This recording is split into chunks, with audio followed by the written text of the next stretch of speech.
Hi everyone, so I want to show you some really great exercises for people who love running and who also suffer from Piriformis syndrome. I get a lot of people asking me like, what should I do if I have a marathon scheduled, if I'm training for a marathon but I'm experiencing all this pain and I don't want the pain to disrupt my goals. So running is an exercise that's mostly happening in the sagittal plane. We're not really moving side to side that much. And because of that, there's lots of weakness happening on muscles that work laterally, and this can cause a lot of issues in the piriformis area, and it can also cause outer hip pain, IT band issues, and of course piriformis syndrome. So it's important to have exercises that we can do in other ranges of motions and exercises more specifically in the transverse and also the frontal plane.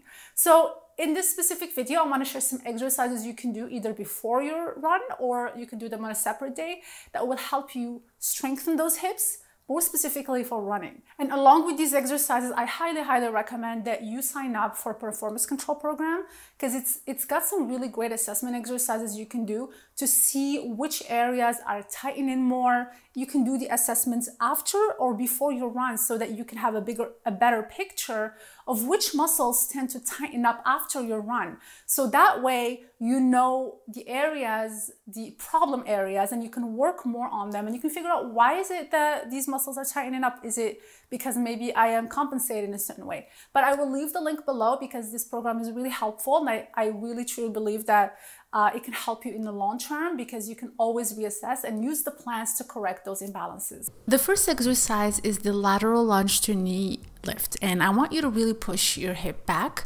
as you lunge down.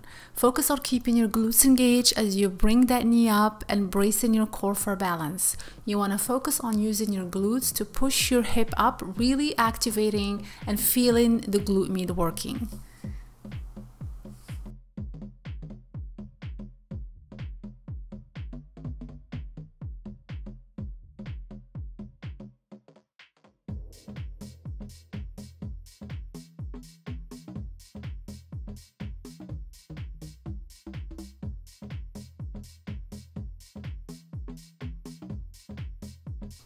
The next exercise is the standing cross body reach, and you want to stand tall and reach across with your upper body as you bring your knee up. You want to take a big inhale, and as you exhale, bring your elbow to your knee and keep your core engaged for balance. This is a great move to get those rotational muscles involved while also using your core for stability.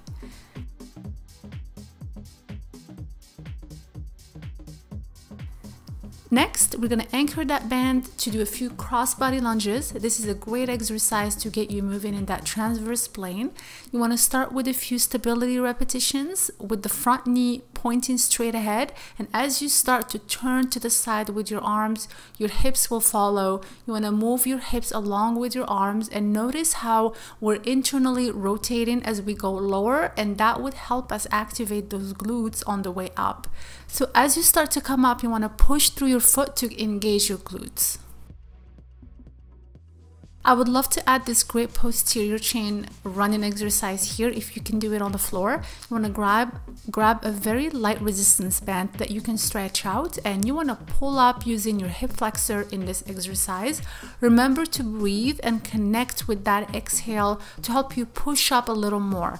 The goal here is to learn to engage the glute while activating the hip flexors. So an easier variation would be doing this exercise against the wall. Really push through your foot to feel that hamstring and glute engagement while flexing the other hip. I would love to also add the low lunge exercise using the block, where the upper body is engaged in some rotation and the lower body is shifting as well. So the hips are shifting from internal rotation to external rotation. We want to practice this movement while activating and engaging the glutes and also hamstrings.